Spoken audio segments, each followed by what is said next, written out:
So I had a fun 3 hours going through your questions, and much to my surprise, I think I've actually addressed every single one. I think. So what I've tried to do is to break this into sections depending on the questions. And I've grouped the questions together, and I apologize, I'm using slides.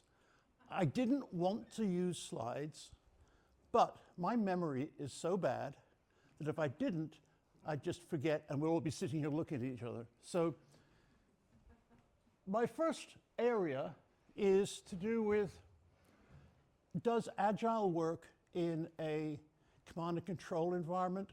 Does it work in larger organizations? And does it work with teams that have interdependencies? So I thought, where am I going to get information on how to be agile in a really large organization? And there is a surprising answer. It turns out that, surprisingly, the military are actually quite good at this. Back in the mid-2000s, around about 2005 or 6, a group of us used to get together in Dallas and talk about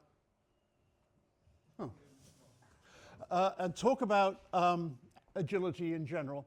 And one of the people there, their company contracted to the United States Air Force. And they did it in the old-fashioned way. So they would wait for the Air Force to produce some kind of document, and then they would respond with a document, and then wait for the response to go back. The Air Force complained to them. They wanted them to be agile.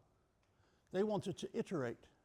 They wanted not this document, but that document 10 times.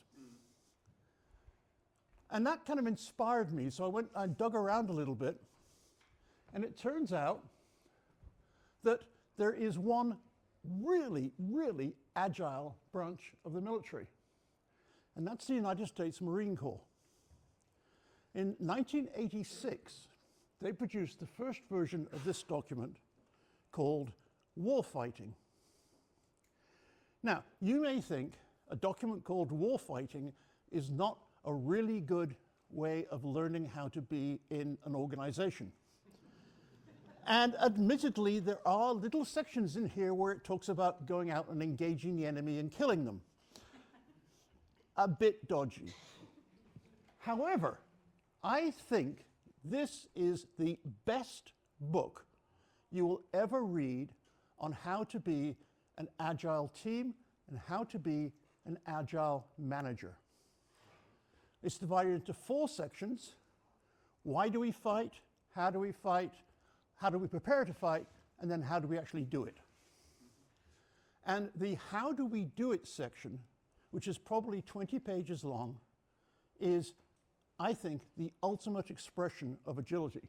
The document is free because it's a United States government document and they're free. If you go into, and I did it this morning just sitting in a restaurant there, if you go into this document, I just copied and pasted individual fragments of sentences out of chapter 4. It talks about how to have rapid, flexible, and opportunistic maneuvers in the field. It talks about understanding the unique characteristics of the environment in which you find yourself. The better you understand the context that you're in, the more effective you are. It says that control must be decentralized. There's no top-down orders in the Marine Corps. Every individual is responsible for working out their own plan of action. It says that command must be based on human characteristics, not on the objective, not on some mechanical thing, but on the people involved. It says that it only works if you have mutual understanding through familiarity and trust. You have to trust the people you're with. They have to be able to trust you. decisions are based on the context, on awareness of keeping aware all the time, which implies that the decisions change over time because your awareness will bring new things into context. And finally, and the really cool thing, I think, is they replace command with commander's intent. So if you are a commander of people or of sections of people or whatever, at every level in the Marine Corps, you do not tell people what to do. You tell them what needs to be done.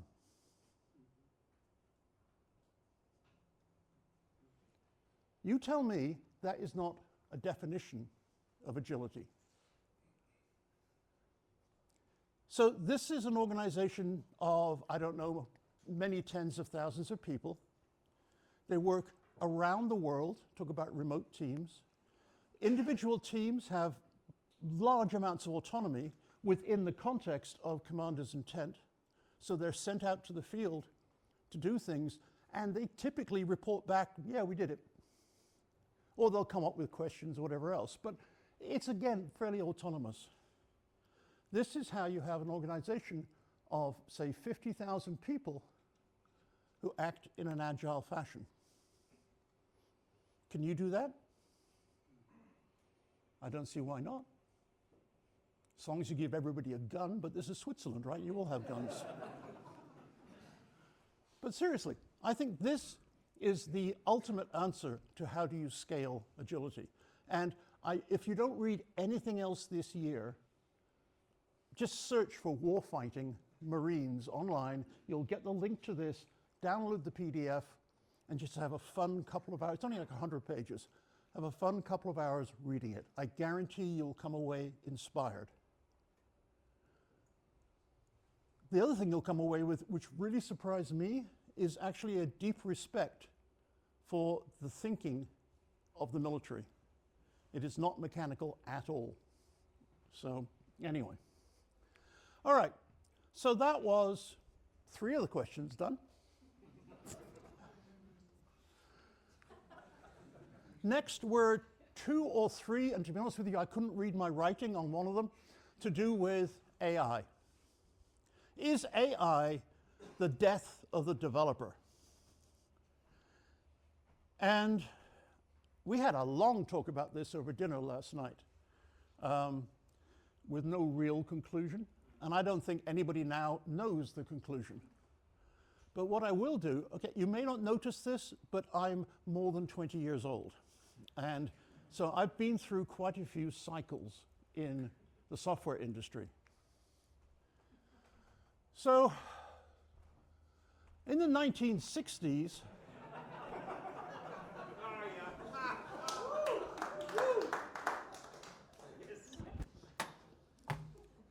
seriously, 1950 something or other, 4 or 5, COBOL was produced with the intention of being readable English. And so you wouldn't need developers, you'd actually have your end users. Add 1 to total, giving total plus 1, or whatever it would be. And that was the thought. Yeah? We're going to make this so you don't need all these expensive developers. Actually, there weren't many developers. Never happened. In the 70s, the advent of the mini computer meant that no longer do you have an IT department, a big centralized IT department with big mainframes and rooms with air conditioning and things. You could actually have departmental or office level machines. And again, from the IT department's point of view, that was a scary thing because they were losing control. Right? We're not going to be needed anymore. Never happened. In the 80s, this was kind of like a decade where we were consolidating. And a big push, does anybody remember Ada? Yeah, you're all the old people, right? Ada was a language which was blessed by governments and militaries to some extent as being a all-encompassing, safe amalgamation of ALGOL and COBOL and just about any other language they could think of. And as you would expect, it was just too big. In fact, it was actually impossible to implement. There were features in Ada that were never implemented because they were too difficult to implement. But one of the facets of Ada was this thing called the IPSI, which is an integrated development environment. And again, the idea is that you would have code generation and we'd have control through this IPSI, and developers would just be little mechanical cogs in this overall machine. Ada died. In the 1990s, that was a decade of process. We were all doomed because software development just wasn't working. It was getting worse and worse and worse every year. You know, delivery rates were down to something like 16% successful software projects, 1 in 6. Which meant if you're a project manager, you may as well just roll a dice. And if it comes up 6, your project will succeed, otherwise you get fired. Right? So they started putting process in place. Big process, rational, unified process, and all the rest. Yeah. The salvation of software made things worse. In the 2000s, the big scare for developers was economics. Beginning in the 2000s, after the Y2K problems turned out not to be a problem, everybody had too many developers. And so for the next 2-3 years, it was really hard to be a developer. Andy and I actually formed Pragmatic Bookshelf because the market for consultancy just dried up totally. In the 2010s, I remember reading people saying that JavaScript was going to be the end of it, because this is kind of like basic, you know. Anyone can write this. It's so simple and it's naive. And so again, you know, professional developers aren't going to be needed anymore. And now finally, will AI replace developers? I hope to show you in the following section that the answer is no. But AI will replace a certain kind of programmer. The bad ones. Because AI does nothing more than any other tool. It amplifies what you do. If you do things well, it will help you do things well faster. If you do things badly, it will help you do things badly faster. And we're already seeing that. All these studies that show developer productivity drops 20% when they use AI. It's not universal.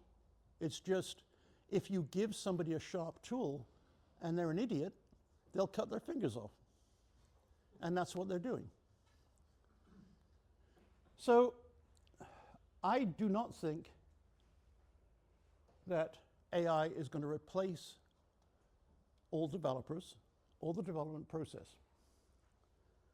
But as with every single one of those issues that we talked about, it changes what it means to be a developer.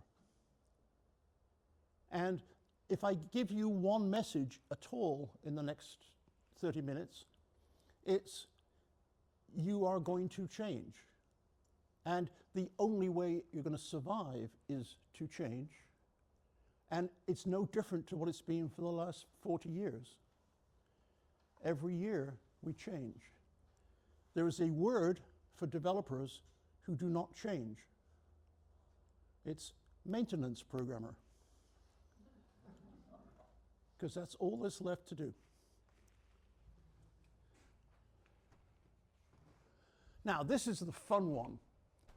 Because I'm going to apologize for this. It may not be the best thought out section because I kind of made all this up in the last 3 hours. And I think I like it. So we'll talk about it. And the questions that triggered it are, what is a developer and how do I get developers involved? And in fact, a few others as well, but I'll reveal those later. So in the old way of thinking, this was the process of software development. I go to you with a problem. You do some development, and we have a solution. Although we don't phrase it like that at the moment, I would guess that at least half of your organizations still think that that's how you do software development. And I would suspect that a lot of the developers think that's how I do software development. But of course, that's a fantasy. It is not true. Here's how I think development works.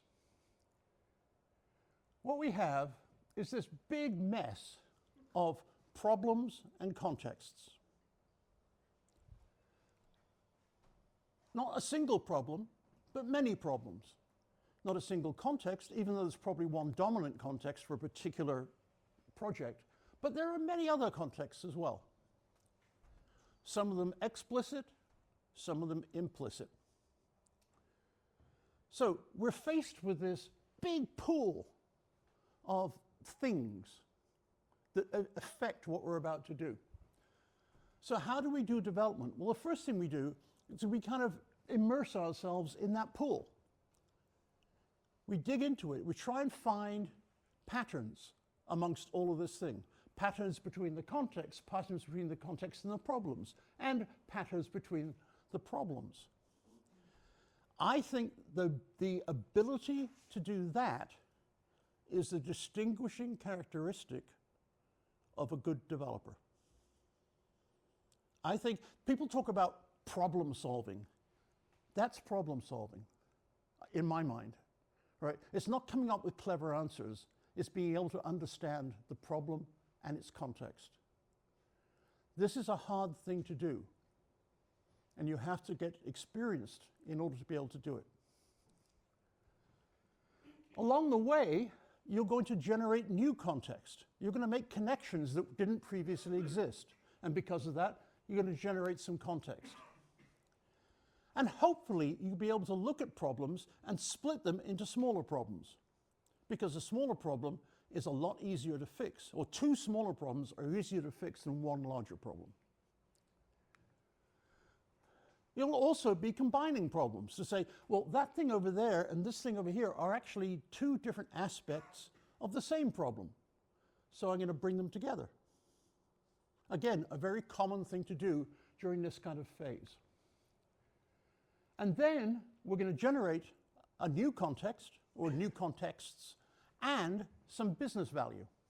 Or actually, no, some customer value, sorry. And that's one iteration. And we're going to keep doing that until we have generated sufficient value.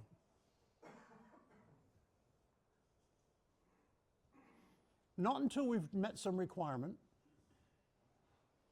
not until we think we're done, but really until we've got enough value generated. So the act of development then, in my mind, is simply the transformation of one set of contexts and problems into another set of contexts and problems, where hopefully the problems become less or get merged or just disappear. And the interesting thing about that model is that software is optional and it's just a byproduct of what we do. It is not the purpose of development to write software. The purpose of development is to generate customer value in a particular context. And if it requires software, wonderful. How many people here have been in the meeting with a customer where they come up with this problem that they have and they're waiting for you to come up with some software solution, and you think about it for a bit and say, you don't need software for that. You could change this, that, or the other. Yeah, okay. That's it. That's the whole point. That is our value. Our value is not creating software systems. Our value is being able to take this mess and come up with some way of generating value from it. I had a customer once who called me in. It was an insurance company, and they had many, many, many different policies. And this was in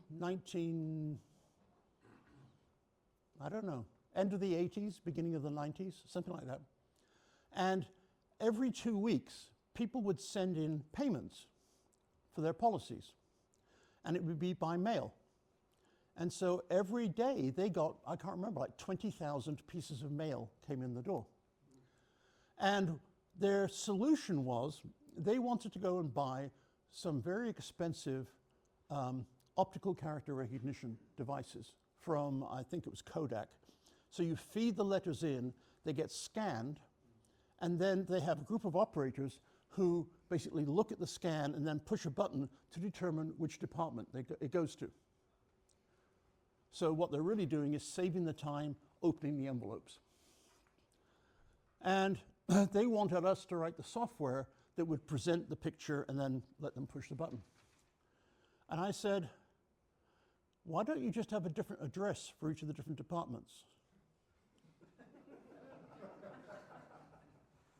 And the Kodak people looked at me like, we're going to take you outside and kill you.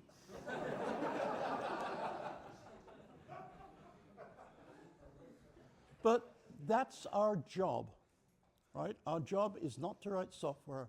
Our job is to solve problems.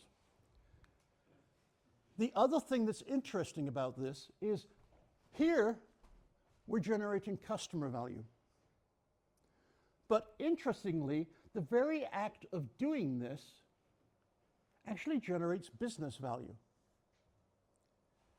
Because what we're doing is we're understanding and possibly fixing aspects of the business, our business itself.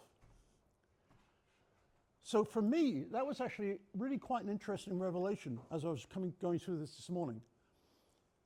I think that if you think about development in this context, it actually clarifies a lot of our thinking about what it means to be agile.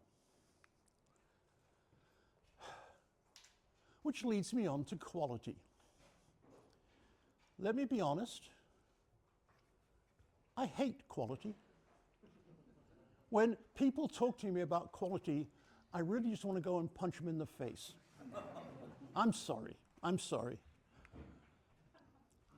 Because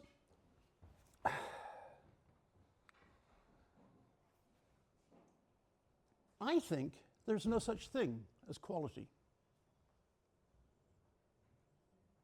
What does it mean?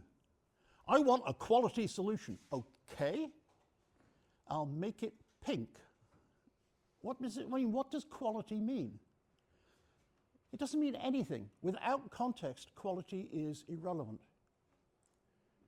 Quality is, to some people, it never fails, right? If you've got a quality pacemaker, hopefully the software doesn't crash. Yeah? A quality game, maybe it crashes once every month or something, but it's going to have a really high frame rate and really good graphics. You know, quality depends on context.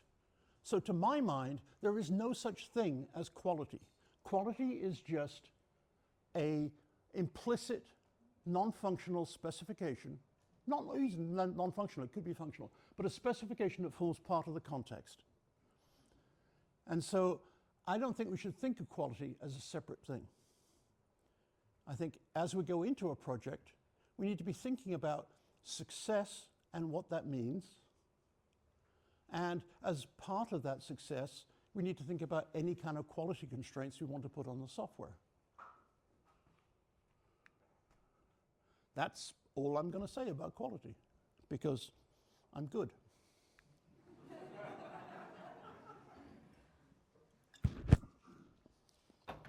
Dealing with conflict was an interesting question. Let's go back to my little cloud of mess here. Remember, we're iterating this.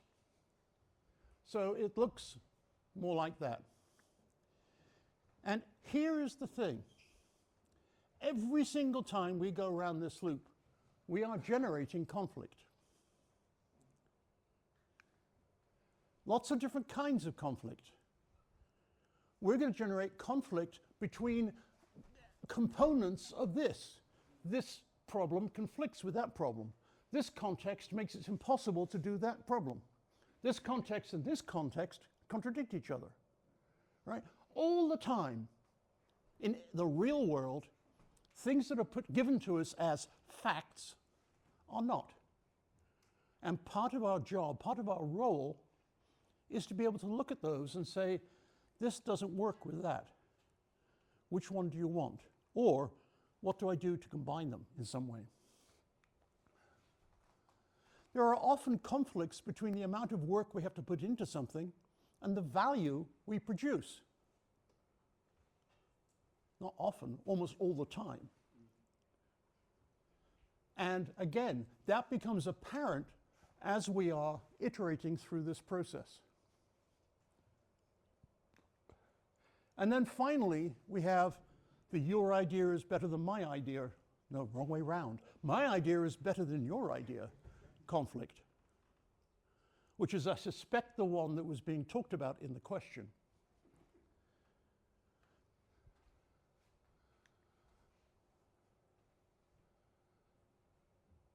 I am here to tell you that this is a problem that was solved by the ancient Greeks. It is not conflict, it's dialectic. It is the idea of coming up with some ideas, other people come up with challenges to those ideas. And the key aspect of dialectic is both sides are motivated to come up with some synthesis of the two. It's not an argument. It's not emotional. It's, okay, I see what you're saying. I think that it goes this way because of this, this, and this. Oh, I hadn't thought of that. What should we do? Well, maybe if we did, that is dialectic. And that is our job. Pretty much that is all of our job, is solving these problems in a rational way and producing a synthesis that moves us closer to the final solution.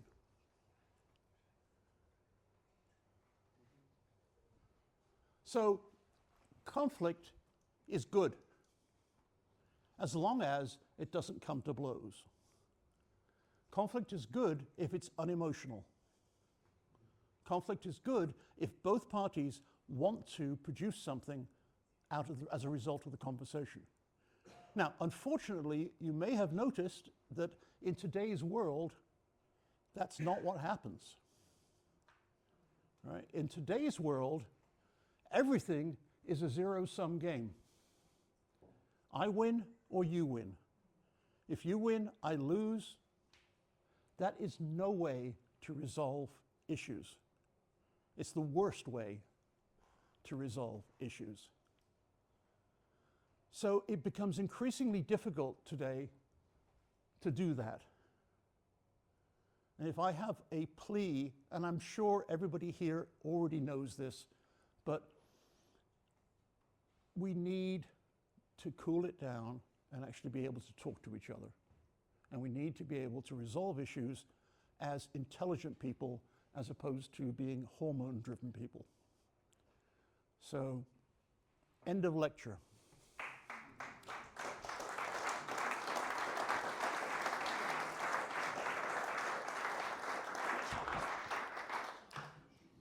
All right. So, the very first question asked, I think, is what is a developer?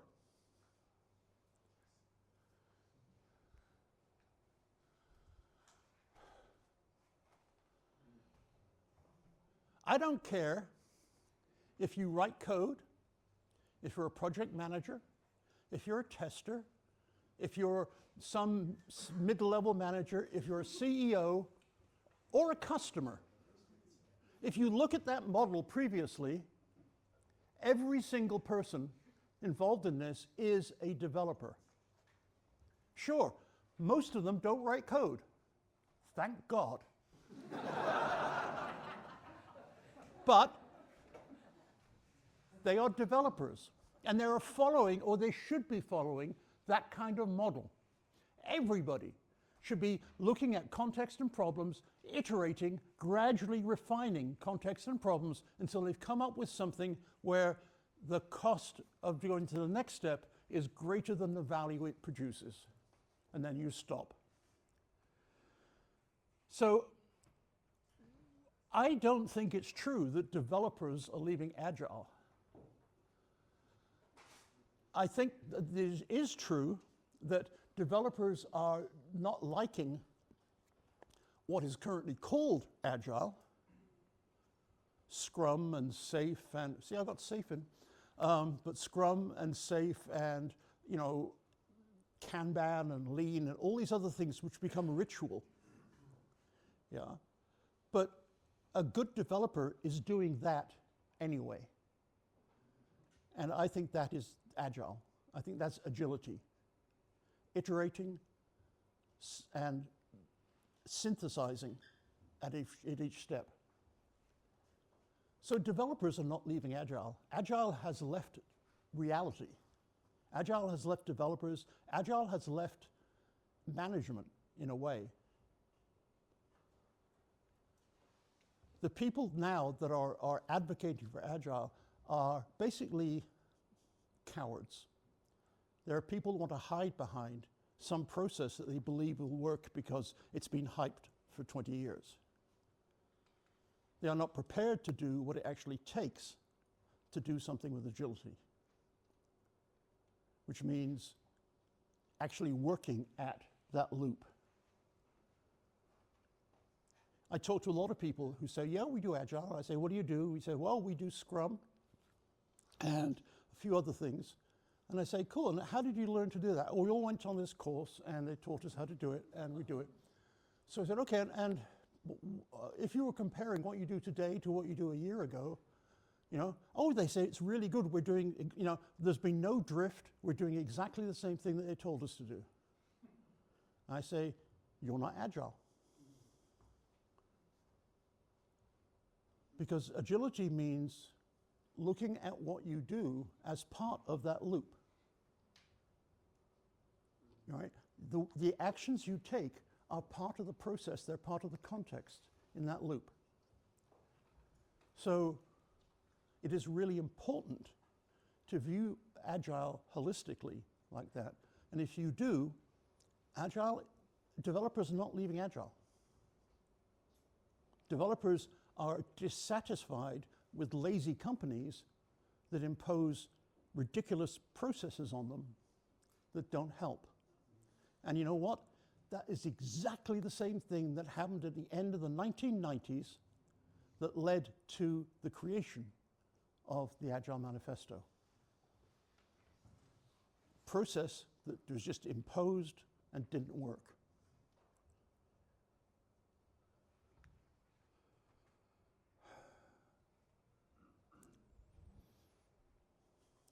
I'm not sure I understood this question, but what I took away from it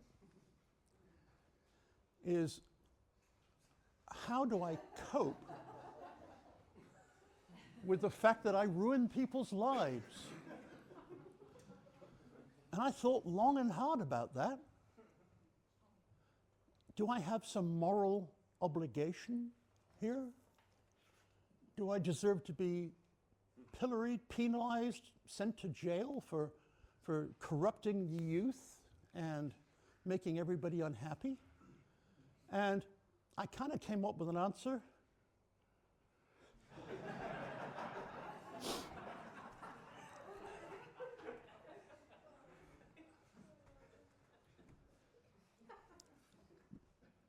This is nothing to do with software development, but people have become too damn sensitive. And we need to get back to the point where you can say to people, I don't agree with you, and they don't immediately go crying off to someone. I think we get to the point where we can have rational conversations which result in, oh, I don't agree with you, no, I don't agree with you, nice talking, bye. right? And I don't agree with a lot of what goes on in software. And if that threatens you, good. Because that means I've made you think. If you hit me, not so good. But honestly, and people come back. I mean, what I want is for people to push back and say, no, Dave, that's not true. This is what I do. Or that's, because that way we can actually move forward. Synthesize. Yeah? But for crying out loud, don't shut something down just because you don't agree with it. Don't shut me down because you don't agree with me. Please don't agree with me, but talk to me about it so I can learn. All right, that's the end of the political part of the talk. I'm actually going to finish on time. So I think I got through the questions. I counted up the questions I had, and I got the right number on the slides. So either that or I made up some questions that nobody asked. But I want to think, okay, what's kind of like in common between all these different threads? And I want to come back to agility. Today I have been using agile incorrectly. And I've been doing it just because everybody's used to hearing the word agile. Right? I do not like the word agile. If you've watched Agile is Dead, you'll know why. But agile is not a noun. Agile is not something you do. Agile is how you do something. It's agility. And so agility is the word I'm trying to use when I talk about how to do things. Right? Because uppercase A, agile, is something that you buy.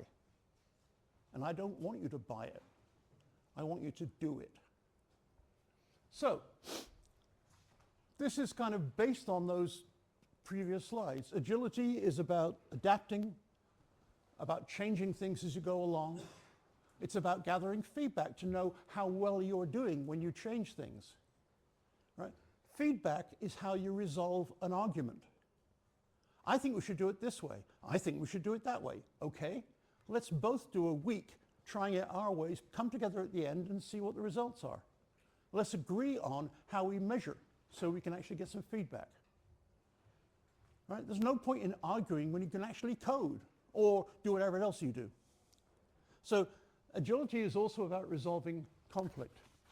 If you look at the Marines, agility is about pushing decision-making down, out to the people who actually do the work. And it's also about passing feedback all the way back up. Not managing in a vacuum, but managing in the context of everybody that's doing work. In the warfighting manual, they say that a good commander is going to be as far forward as they can be safely. Because that cuts down lines of communication, gives them better feedback, and therefore better a picture of what happens. So that's what agility is about. What about development? Well, how's that for a lazy slide?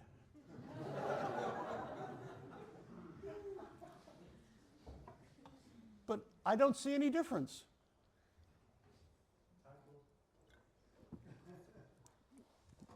We'll talk. Guess what? To be successful, I think you have to do this. Okay, and this is where it gets deep and profound.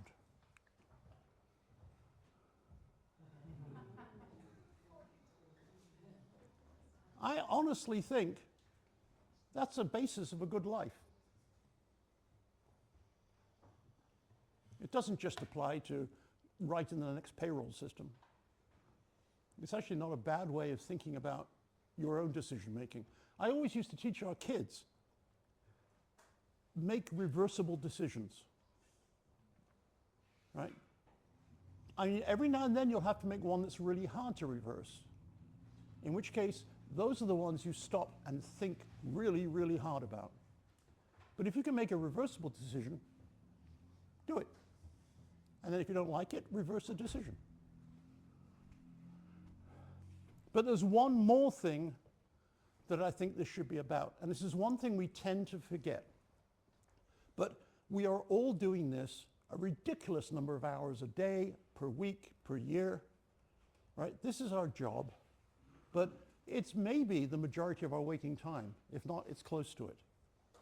So I have a very, very strong rule that I think everyone should follow. And that is, we need to make sure we make it fun. We need to be enjoying ourselves. We need to find ways to make it enjoyable. I even used Comic Sans there just to prove. So I would ask you to think about the loop, think about the cycle, think about a new definition of development, and then think about ways you can apply that to make each day a little bit more fun. Thank you.